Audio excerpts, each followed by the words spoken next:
Sexpert Dorothy Black is joining me in studio because this month is Masturbation Month. So I guess we're going to be talking all about masturbation. Dorothy, welcome. Hello. I love talking about wanking. We should make that a hashtag. So May is Masturbation Month. It is. Triple M. Triple M. How did this come about? It was started by a company called Good Vibrations in honor of the general surgeon in America named Jocelyn Edwards, the first black general surgeon who dared to say something as ludicrous as masturbation could maybe be part of sex education because it was so important to sexual health. Right. And she was in the Clinton administration at the time, 1994, and Clinton was unhappy with this, and so he fired her. She got fired for She got fired for suggesting- saying this. Look, people say that there were a long line of things that she said. She was quite opinionated. I liked her. But yeah, that was the cherry on top, that she dared to say that masturbation be included in sex education. And so she was fired, and so Good Vibrations started this month to get the message out there about masturbation in the way that she wanted to get it out but couldn't. Mm-hmm. So we could start conversations like this about rubbing one out. Well, Good Vibrations, that sounds like... What kind of company is it? Is it like It's a sex vibrator? toy. Yeah, sex toy selling company. Right. Okay, cool. So in light of Masturbation Yes. Month, let's talk about masturbation. Right. Who should masturbate? Everyone.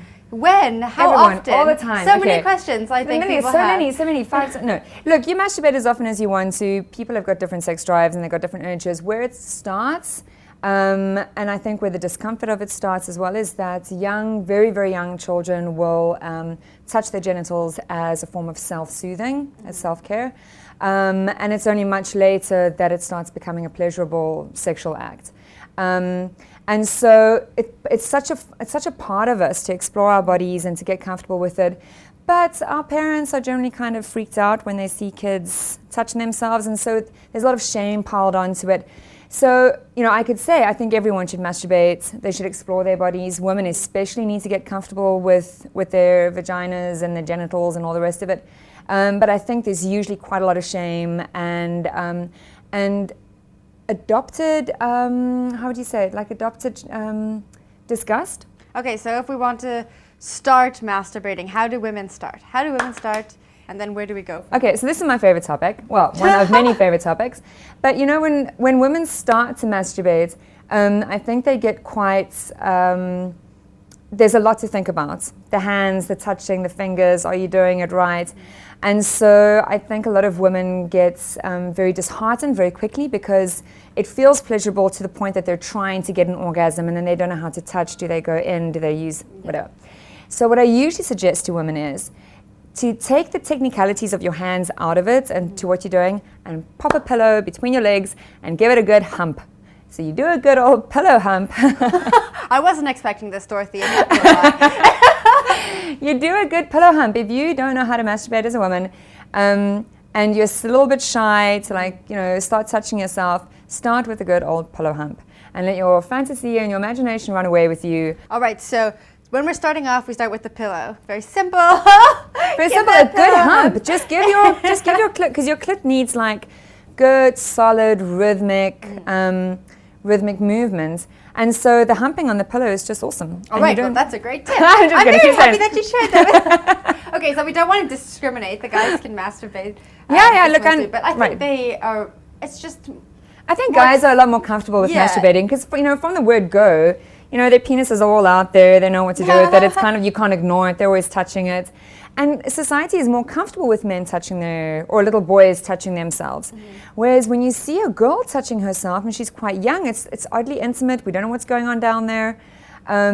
And so I think as men get older, they're more comfortable touching themselves, and whereas women have to actually go and find out what's happening there. Since it's Masturbation Month, I wanted to touch a little bit on vibrators. Yes. If anyone watching has never had a sex toy before, what would you recommend they do, or what do they get?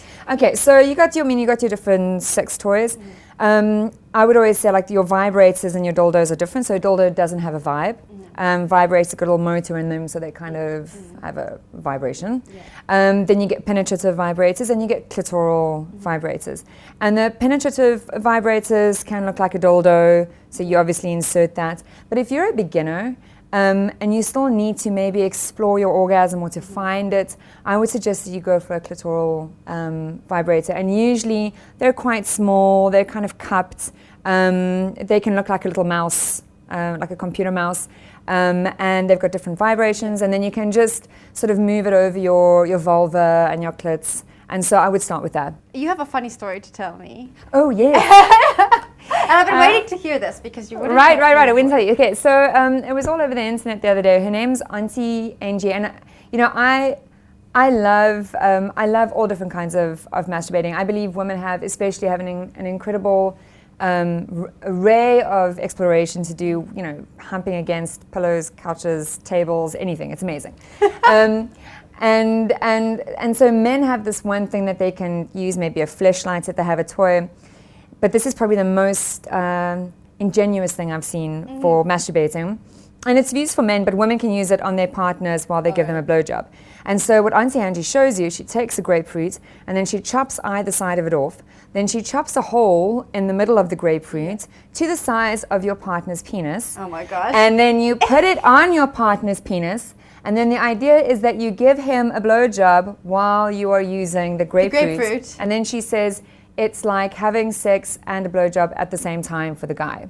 And so she was saying, like, a lot of guys will probably wonder why they haven't been masturbating with a grapefruit. With half a grapefruit.